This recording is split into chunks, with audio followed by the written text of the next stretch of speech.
Welcome to the Monday Motivation Spotlight, another inspiring individual making a difference in Israel. Today, our special guest is Debbie Lampert, who is known to many of you through her platform, eLuna or eluna.com, where they've raised the amount of kosher restaurants around Israel, which was her aim, and to give information about all the restaurants around the country, whether it's to Israelis or whether it's to tourists. They have a whopping 75,000 subscribers. She is a journalist by profession and has also worked in high tech. So sit back and listen to the story of how Debbie created this amazing platform, which benefits not only every single one of us in Israel, whether you're visiting, whether you live here, as well as restaurants around the country. Debbie, I'm so excited to have you here on our podcast. I've been in Israel 36 years, and eLuna was founded about 25 years ago, and you've been in Israel 50 years. So let's actually start off about eLuna, telling all our viewers exactly what eLuna is, does, how you moved into it, and then we'll go back to Debbie as a child growing up in the States and what brought you to Israel. Great. eluna.com. I'm the founder and the owner and the sole owner of eluna.com, the company. This is the premier English language website for kosher restaurants in Israel. And our customers, the people who come to our site, are English speakers worldwide. They're Israeli, US people, England, South Africa, Australia, and every country on the map that has English-speaking people who come to Israel who are interested. We send a newsletter to 40,000 people every week, just 40,000 subscribers. We have 75,000 subscribers, 40,000 get the newsletter. We have a variety of platforms. We have our website, we have a phone app, we have a Facebook page, Instagram, all those things that everybody has today. Look for us on eluna.com. Look for us on kosher restaurants. You can Google kosher restaurants and you'll find us in English. And Facebook kosher restaurants in Israel. To tell you just a little bit about myself, because I really wanted this to be about eLuna and not about me. I'm a journalist, which means that I tell other people's stories and not anything really about myself. So I'm going to tell you the minimum about myself and then tell you about my project. My husband and I came to Israel with our 2.5-year-old son in 1977. We came from Silver Spring, Maryland. Our second son was born here a year later. We're here for 49 years. We started in Rehovot, and then we lived in Beersheba, and we live in Ra'anana for the past 30 plus years. For the first few years that we were in Israel, I spent a lot of time trying to figure out where I am. As all Olim, all will understand this. Where do I go shopping? What do I buy? Nothing is packaged the same way. How do I set up a kitchen? I did that for about 5 years. Then I started to try to find a way of making a living. And I started working in the high-tech world. And my first job was with the Tadiran Marachot. I worked there for a while. Then I went to other companies, smaller companies, bigger jobs in smaller companies, and smaller jobs in bigger companies, and back and forth until in 1999, I decided to start eluna.com. This is an act of insanity. I want you to know. My husband thinks I am nuts, but I'll tell you. He still thinks you're nuts, or he thought you were? At this point, I think we both realized that had I stayed in the high-tech world, I would have been unemployed for some years now. To change jobs in midlife, I'm a very big fan of that. So what gave you the impetus to start? What was the trigger? What gap did you find in the market that you saw? My skill, and basically my primary skill in this world, I'm a writer. That's what I do. I do that for a living. I have language skills. It's a little weird to be an English language writer in a Hebrew language country. So I have to find my way here, okay? And so I found my way. I write for my own website. I write for different platforms. And I also write, on occasion, I am published in the Jerusalem Post. Somebody might have seen my reviews there. I have proved in eLuna that the pen is mightier than the sword. Words, ideas, and communication and writing can have a great influence on society. And that's really what I tried to do. I tried to influence society. I don't have a business background. My whole academic career has been in language and English. And when I started this thing, it was put one foot in front of the other and just keep on going. And that's what I did. So actually, I want to ask you about that because it's an interesting thing that you say is that many people start businesses, many business owners start their business because they're passionate about something, they see a gap in the market, but they don't actually have business experience running the business. So would you say with you, was it literally trial and error along the way? Did you have a mentor along the way? How did you learn what to do? Not just about the actual Eluna side, but run a business. Many trials and even more errors. Yeah, Trial and that's error. exactly how it is. And we learn from our errors. That's how we. If I would have been, I think today that if I would have had a business background, this thing would have gone much better. But I am who I am, and I did what I did. Okay. And now looking back, you've grown it to something amazing. So just tell us how it all started. Like, why did you even decide to start something like Eluna? So there I was in the high-tech world in Tel Aviv, and I was working in a startup, which is great fun. And all of the other people around me is a very small company because startups are generally very small. And they came from the army, and their idea from the army, every year they all went off to some fancy restaurant that the company paid for. And this was a big deal, and they looked forward to it for half a year, which restaurant we're going to, and blah, blah. And of course, I can only go to a kosher restaurant, but I was the only one. Nobody else in this company was in the least bit interested in kashrut, which meant that I really couldn't go, because if you're going to go to a non-kosher restaurant, I'm going to have to be not going with you. You count me out. And then I started looking around. I said, something, this is very peculiar. Here I am in Medinat Israel, in Eretz Israel, in Tel Aviv, and there are no kosher restaurants. How could that be? So this is a place where I wanted to influence. I wanted to be able to bring more kosher restaurants to the Tel Aviv area and to Israel in general. That's a very tall order. And I'm really you mean to bring more kosher restaurants, but also to promote them, to advertise them? No. Is that what you're saying? I want to make more kosher restaurants. I want non-kosher restaurants to become kosher. I want kosher restaurants to open up. And I am a religious person and an observant Jew. And I felt that it was very important to have kashrut in the country. And I was appalled, actually, to discover that it was so missing here. Right. So also, certainly in the Tel Aviv area, Eilat area, Jerusalem, obviously there's a lot more, but in now there is some of the cities. Now in Jerusalem, there's more. There were fewer back then. The world has changed drastically in the last 25 years, I should say. I'm sure I'm not telling you something new. It's very much changed in lots of different things. However, in those years, there was just nothing. And there were very few kosher restaurants, even in Jerusalem. They were mostly in the hotels and this and that, but maybe 10. And my goal was to bring more. I'm asking myself, how am I going to do this? I'm not a restaurateur. I'm not going to start paying and buying restaurants. That's not an idea. But what I'm going to do is advertise the restaurants that do exist and try to bring them more business. There has to be, in order for people to come to a restaurant or to favor a kosher restaurant over a non-kosher restaurant, there should be an economic incentive. Enter the 10% discount. Now, where we came up with this was that in those years in the hotels, there was this pamphlet that all the hotels had it. And on every page, there was an advertisement for something, a restaurant, a store, or something. I don't know if you remember this, but in the 70s, it was very popular. And every page had a discount. But if they're doing that in the pamphlet, what do you say we do that online? So every restaurant that I could find that was a kosher restaurant, I spoke to them and I asked them if they would be willing to do this. And they said, sure. So they do it there, I'll do it here. You've got the Anglo community, let's go. And that's how I brought the restaurants. That was one of the ways that I was able to bring the community to the restaurants. See, what you've got here is a question of the chicken and the egg. How do you bring people to the restaurants? And how do you get restaurants to agree to be on the site?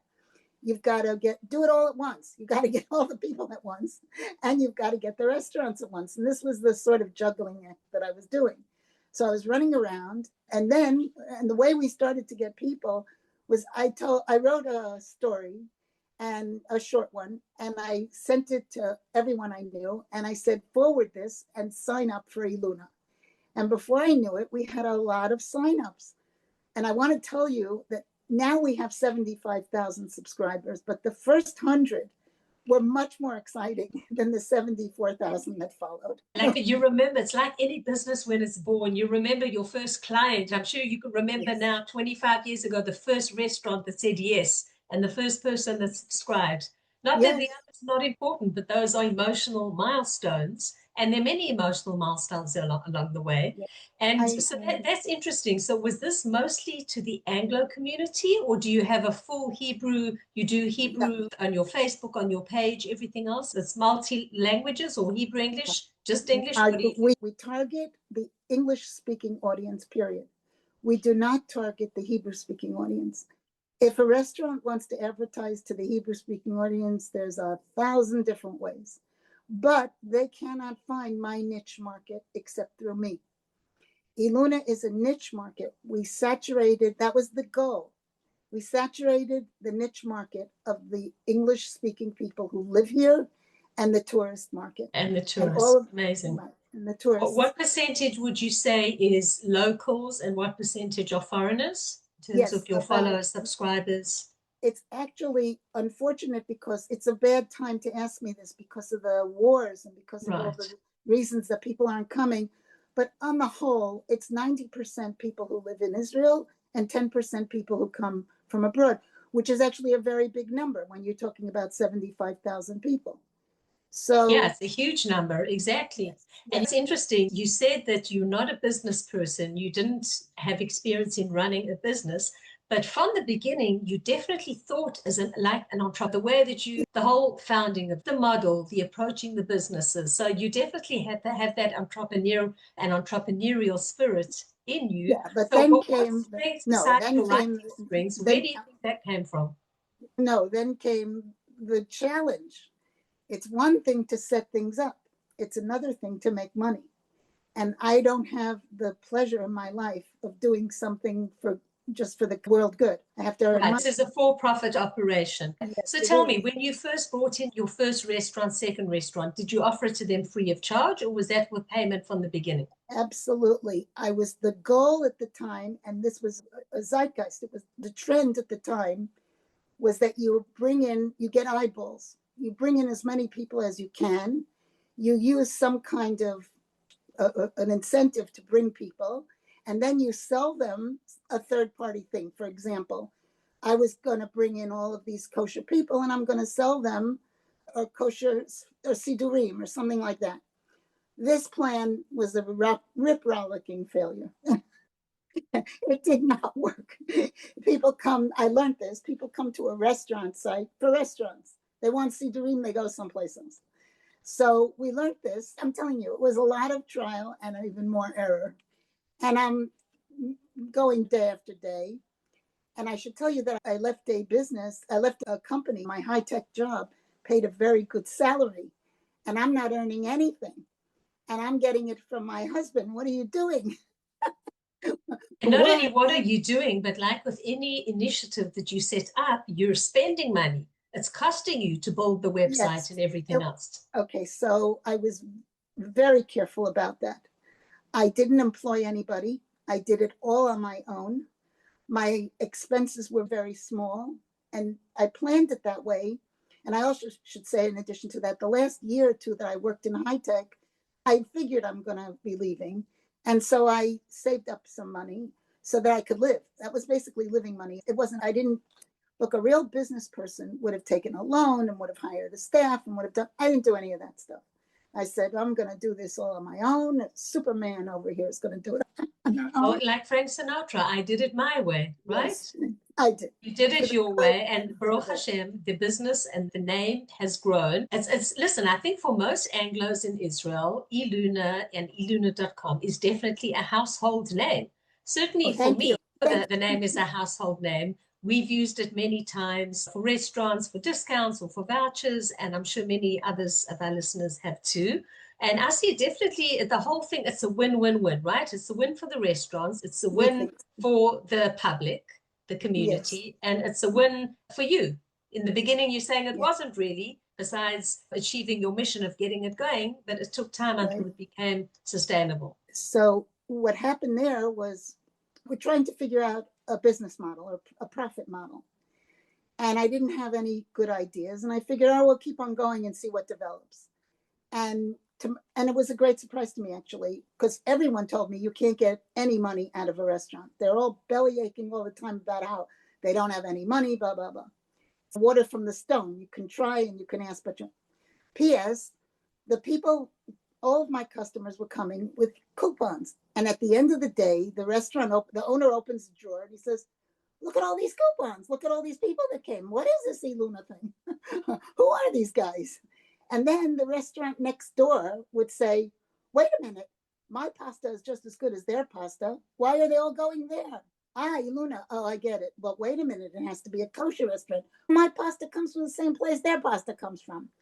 But I'm going to have to close on Shabbat. That's going to be the thing because I can't get a Teudat Kashrut without that. You know what? So we'll close on Shabbat. And wow, in other words, you were making such a huge impact on the restaurant's income that other restaurants decided to close on Shabbat because of Iluna, a large reason because of Iluna. we think so. We Wow, think that's phenomenal. That is phenomenal. it spiraled up even more. It was a snowball effect. I want to tell you about Shabbat. I'm working with restaurants all these years. I'm talking to them all the time.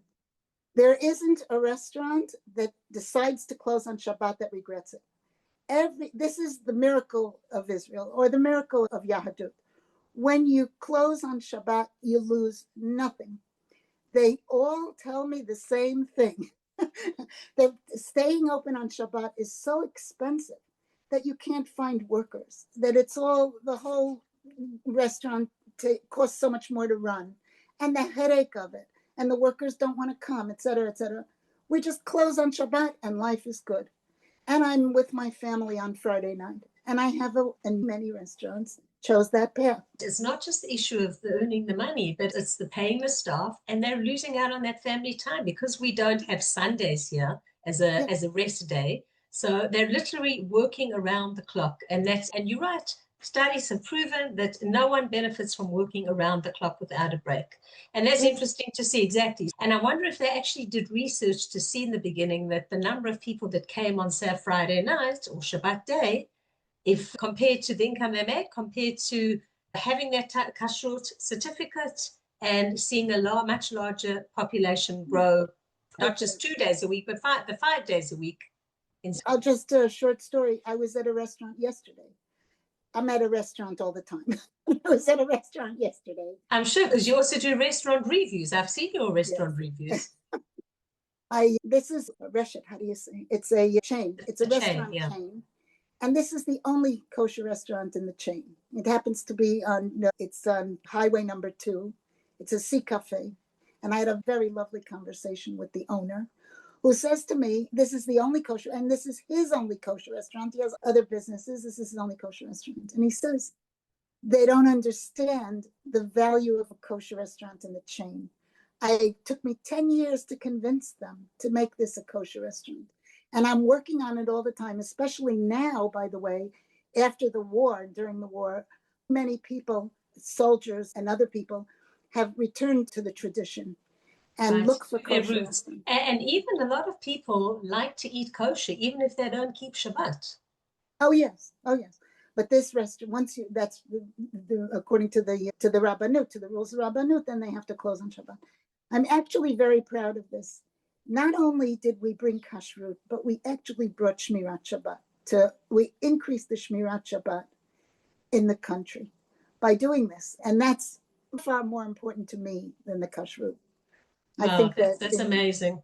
So tell me, as long as it's got a kosher certification, it doesn't have to be Mahadrin, doesn't have to be Rabbanut, or you have Tzohar, as long as there's a kosher certification, you'll include them. Is that right?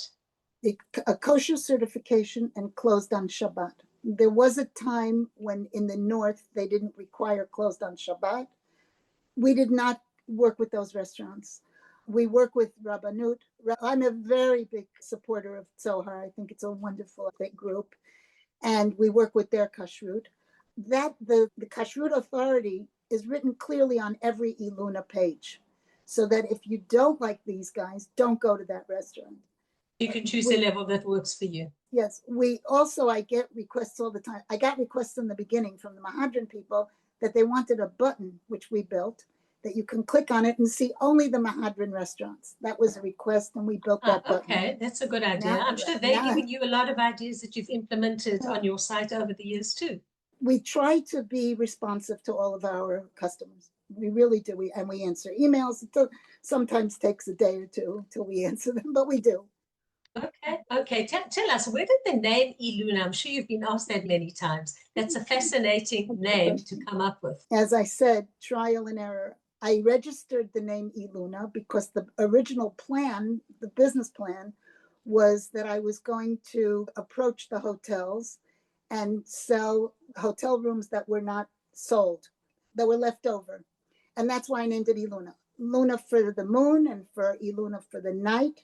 And these were nights that I was going to sell at a discount. Dakati had the same idea, and even they don't do this anymore. I never was able to penetrate the hotel industry, but my business model started with the hotels and ended with the restaurants of the hotels. And so I said, you know what, let's just do it in reverse. We'll start with the restaurants and maybe we'll get to the hotels, which is just what happened, because for a very long time, I was making reservations at hotels and they were thrilled. Everybody's thrilled with our customers, I have to say. The restaurants love us. In the days when there was a lot of tourism, they just couldn't get enough of Iluna. And where do I advertise? And how much more do you want? And what do you want? And because along comes a family from Teaneck with 4 kids, they sit down, everybody says, Daddy, I want another Coke. Everybody another Coke. And they don't think about the money the way people who are earning shkalim think about the money. So and they tell their friends, firstly, if they're happy, they'll come back for more, either during the same visit or next time. And they tell their friends, people talk. Yes, that's part of the model. We have been blessed, really blessed, with the greatest staff, really. I have a wonderful programmer. I asked him, he said I can say his name is Dean Aronson. He's been with me for 25 years. He's a kind person. He's very helpful. He's done a marvelous job with all these programming things. And he has saved me a countless number of times when I wake up and say, oh, I can program that. What's the big deal? How does the model actually work? So now, obviously, in the beginning, you said you didn't charge. So restaurants pay you X amount to participate and be on the Iluna site. And because you have different offerings, just share with the combination of that and your different types of offerings. There's this discount, but you can also get the vouchers. Yes. So where do I start? There was a huge snowball effect. Lots and lots of restaurants. All of my restaurants are seeing all of these coupons and they're all really enthusiastic. And they love the customers and everything's going hunky-dory. And how can I advertise more? And so banners were born. And I started to sell banners for money. Yeah, this banner will cost you $100. And they right away, no, $200. The next banner was $300. And I upped it until I got to a place to figure out how much I have to charge for banners. And we had a lot of potential income. Let's just put it that way. And this is life in Israel. This is the year 1999, 2000. And it was a very good period in Israel. It was a prosperous period. There was a huge amount of prosperity, a lot of tourism, and the restaurants were filled. And everybody's looking forward to a very good Sukkot and Chagim. And they filled their freezers with food, and they're all waiting for everyone to come and enter the Intifada El Aqsa. And this is called life in Israel. Just when things are going really well, boom. And all the restaurants closed, because who's going to a restaurant that's exploding? If you remember, there were bombs in the restaurants. And we lost all the money. Everybody who was planning to pay us for advertising couldn't pay us. This was right. I'm sure you also felt for them, but on the other hand, you had to run your business. That's correct. You would be very surprised, or maybe I was surprised, to learn that a restaurant owner, he feels bad. He promised me the money. He signed an agreement that he's going to pay, and then he simply can't pay. There's nothing to talk about. So he's scratching his head and I'm scratching my head. And I said to him, you know what? If you can't pay me money, pay me with what you have. What do you have? I have meals. It's a restaurant. Food equals money. We have learned that from the Hamas. It took 25 years, but we learned that from the Hamas, unfortunately. So actually, that same situation, then also Corona, let's talk about that. Yes, That was the yes. intifada, but Corona and also the war now. I'm sure that's impacted you and your clients a lot as well. Yes, the war now has been a roller coaster, up, down, up, down. And again, we have so many examples of this. My second son is a business owner in Arizona. And when we talk about it, and I explain this to him, the restaurant business is crazy. That during the 9 days, the meat restaurants don't run. Right. On And the milk Pesach, restaurants flourish. The milk and fish ones flourish. all strange things, all these. Also Pesach, by the way. Some close for Pesach, but then they make a boom afterwards, and it's great afterwards. If you close for a full week, you're going to have to work very hard to make that up. There's a lot of No, the ones that are open for Pesach, and more are staying open for Pesach, I see. And yeah, I see you also promote, if I remember correctly, a special section, and you send out in a newsletter the ones that are open for Pesach. Yes, we've been doing that. So look, this is an incredible model. As I say, a win-win-win. Tell our viewers of the type of things that you offer. That is the discount, the value gets X, Y for price Z. Going back to 1 second of give me what you've got from the rest. I'm telling you, I was very naive and I was very young. So a guy takes out his business card. He took out a wad of business cards. He wrote on the back 150 shekel. He stamped them, and he gives them to me. And he says, do with them what you want. This will cover my debt. And I took them and I walked away and I said, I don't know how I'm going to do this, but I'm going to have to turn this into money. So I talked to Adin and I said, what do you think? So he said, I just programmed an auction site. Let's do that. And you can try to sell these on auction. And that has been the way we do things ever since. So we don't charge restaurants money, which makes it very easy for them to join in. And we tell them, we need coupons. We will issue these coupons and we will bring you customers. And this is your opportunity to shine. You treat these customers really well and they will keep coming back. Not only that, we're the religious community. A guy goes to shul on Shabbat and he sits next to somebody and he says to him, you know what, I was in a restaurant this week. And this is the way it's viral. And of course, now social media. People are very quick. They take pictures inside the restaurants. They publish it too. That being said, on the flip side, if they have a bad experience, it's very easy for people to talk about it too now. That's more common, but a person has to assert themselves in order to write in social media. But when you're sitting next to a guy in shul, you got nothing else to do, you right away say to the guy, either you say I'm selling my car or you say I went to a restaurant. And you talk about it. So that's a fun thing to have a business in, that you can go and taste these meals, try it out for yourself. Do you normally try the restaurant out before you include them? Or if they're kosher, they look okay, you put them on? No, I don't take every restaurant. We're very picky. We review the restaurants first. We look at them. We looked at the comments. We decide. Some of them I know. Some of them I knew, right? And some of them are repeat restaurateurs. Oh, that guy had a restaurant 20 years ago. I remember him. And then we decide. That's when we decide. Because it's important. Basically, you taking credibility for the restaurants. I am. If we start getting nasty emails about a restaurant and problems with the restaurant, we take them off. I call the restaurant. I tell them, this guy said this and this guy said that. You might want to change that waitress. I don't know what you want to change. But we tell them. I just got recently, a guy went to a restaurant and it's a new manager at this restaurant. And it was a decent restaurant beforehand. And I thought, oh no, it's a new manager. Maybe the thing's going downhill. I spoke to the manager and he said, I called this guy and I tried to placate him and he wouldn't be placated. I did the best I could. And then we went to the restaurant to make sure that we're talking to the right guy. And we were. And we're very pleased to continue to work with that guy. Look, I take this very seriously. I'm recommending this. People go. People get a babysitter. They go out for a couple of hours. They spend hundreds of shekels. These restaurants are crazy expensive, some of them. And I want them to feel that there's a value, that we have a value, that we bring a value. Absolutely. I love the concept that you care about the public, that they get a good experience, and you also care about the restaurants, that they're also making parnasah and, of course, kosher, closed on Shabbat. I love this whole model. So that's amazing.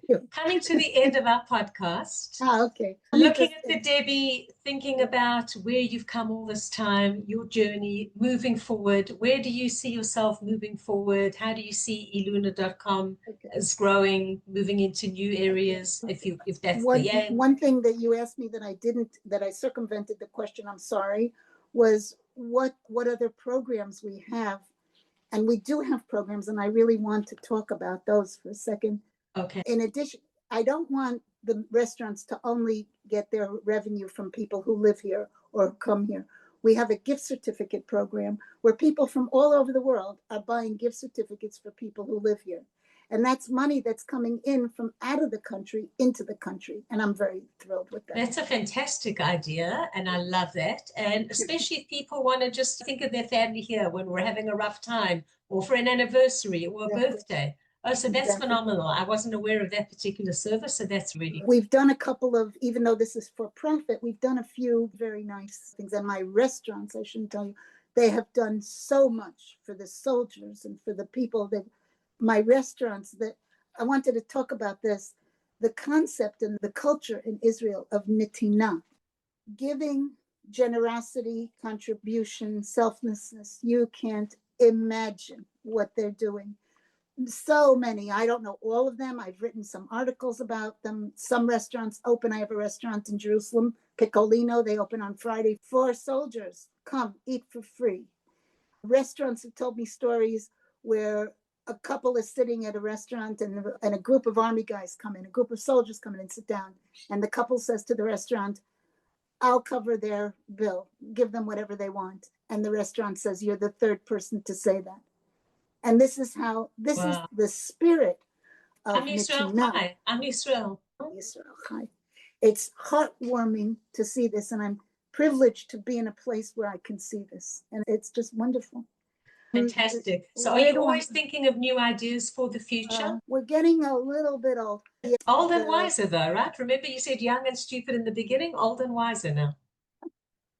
I've always thought, as each thing comes around, there's so many things that have come.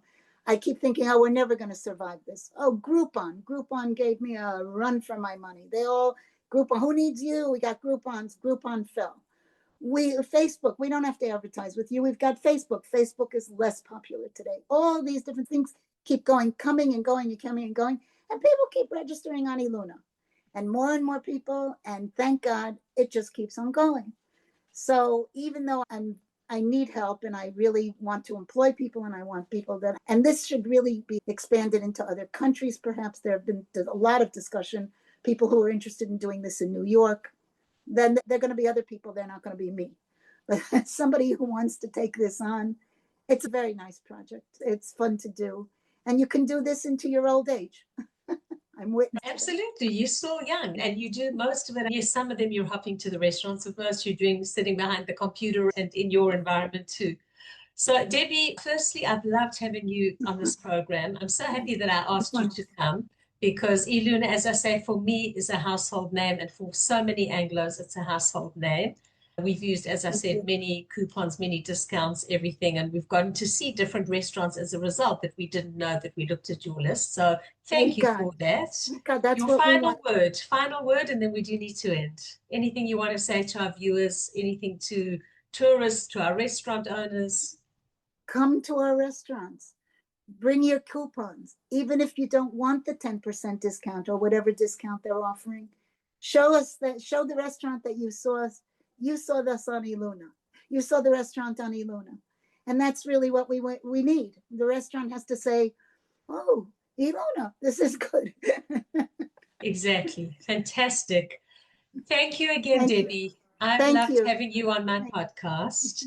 And to our viewers, go out to these restaurants, go visit the Iluna site, support the restaurants on the site. And of course, as Debbie said, tell them that you saw them through iluna.com. So you've reached the end of another Monday Motivation Spotlight. I'm Lesley Kaplan. Thank you for listening and thank you to our viewers and to our sponsors. Every week, Eggert & Cohn Insurance in Jerusalem, and to Lali's Flower Boutique. And we will see you next time on the Monday Motivation Spotlight. Bye-bye.